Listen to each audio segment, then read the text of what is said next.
President Joe Biden officially announced his 2024 bid for re-election today in a video released by his campaign. For more on what his decision to run again means for the upcoming presidential race, I'm joined by PBS NewsHour White House correspondent Laura Barrón-López. Laura, thank you for joining us. Thanks for having me. I want to start out by talking about the video that the campaign released. We see a lot of January 6th and a lot of Vice President Kamala Harris. Let's play a clip really quickly of that. When I ran for president 4 years ago, I said we're in a battle for the soul of America, and we still are. The question we're facing is whether in the years ahead we have more freedom or less freedom, more rights or fewer. I know what I want the answer to be, and I think you do too. This is not a time to be complacent. That's why I'm running for re-election. Laura, what's the significance of what we see in this video, and what stuck out most to you?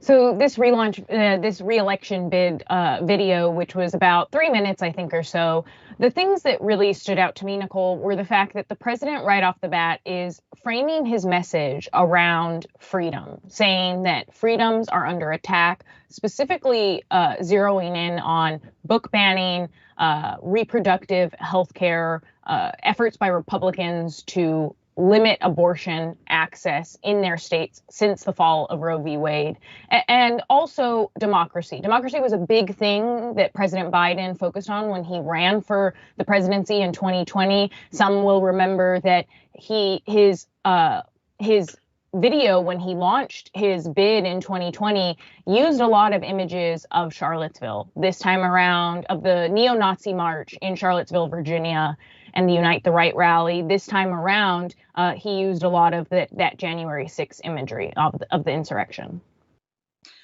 How are Republicans responding to this official announcement? So what's interesting is officially the Republican National Committee put out a statement that is trying to make the argument specifically about the economy, inflation, crime, what they call open borders. The border is not open, but so it shows that establishment, campaign arms are really trying to make the economy, the fact that inflation is still not down, and what they see as rising crime in urban areas as the main points that they want to hammer President Biden with.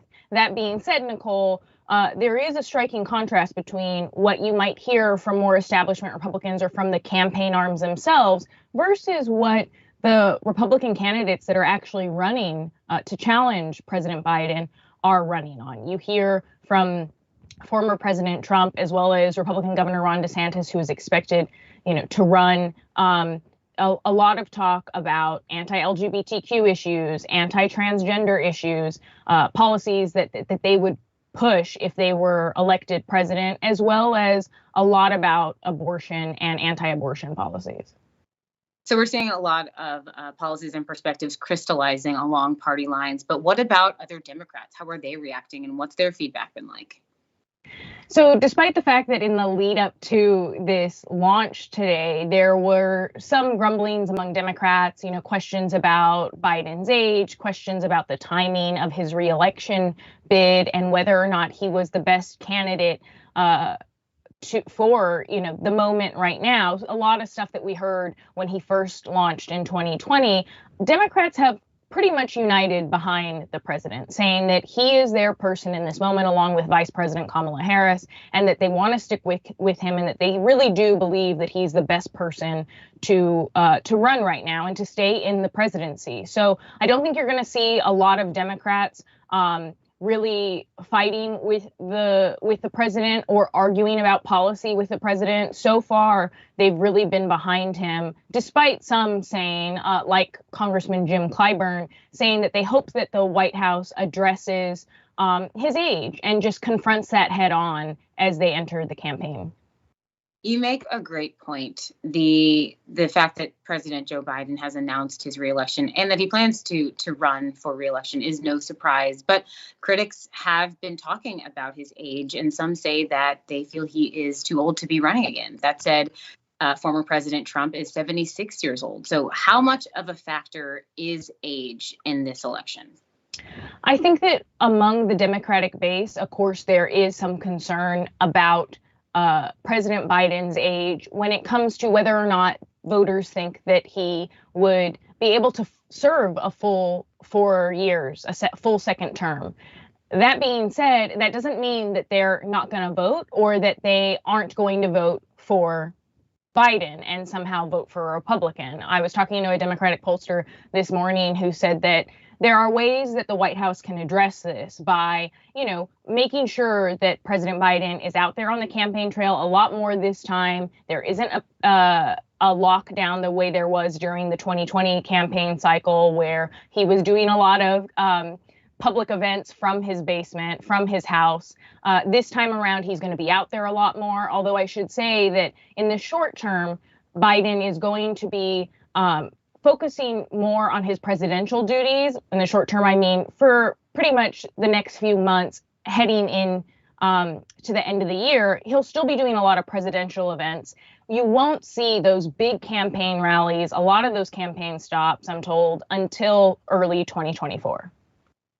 As you mentioned earlier, there does appear to be party alignment backing President Biden. But are there any other Democrats considering running, and do they have any viable chances? There's Marianne Williamson, who we know ran in 2020 in the Democratic primary. There's RFK Jr., who is also launching a bid, but none of the Democrats that I talked to, whether they're lawmakers or even voters, appear to be entertaining any type of challenger. And there's no real viable candidate against President Biden. The PBS NewsHour, NPR, and Marist recently released a poll about Trump and President Biden's popularity. What were some of the findings there?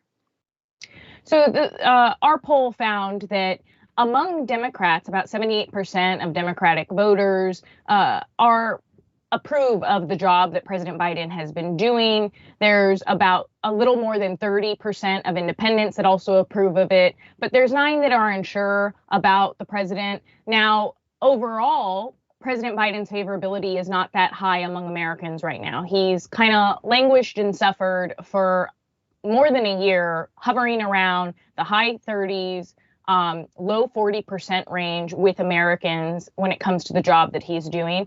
But former President Trump's approval ratings are also not that great. They're around 42% or so now, though, again, when we look at the bases, like I just said, the Democratic base appears fully behind President Biden, whereas, and similarly, the Republican base appears very much behind former President Trump, with more than 70% of Republicans saying that they support him.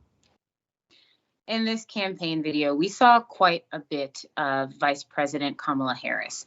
What do you think that tells us about her involvement or the extent that she will be involved in this re-election campaign? She's going to be heavily involved in the campaign, Nicole, and particularly on the issue of abortion rights. We've seen that over the last year or so since Roe v. Wade was overturned, the vice president has been holding a lot of meetings with different stakeholders, be it women's health groups, be it state legislatures where abortion rights are being rolled back even more than what occurred under Roe v. Wade. And she's really been trying to lead on this issue in particular. So we can expect that she's going to hold a number of events like that during the campaign season, and that also she's going to be focused on a lot of those social issues. What we see Republicans focused on right now as well, like I mentioned before, anti-transgender, anti-LGBTQ efforts in their states, gun control and gun safety. We saw that the vice president, not long after the Tennessee legislature kicked out 2 Black state representatives for their protests around gun rights, that she flew down there. And so I'm told that we can expect her to do a lot more on those particular issues heading into the campaign. As we wrap this up, Laura, is there anything else that you'll be paying attention to or that stood out to you thus far as we look ahead to 2024?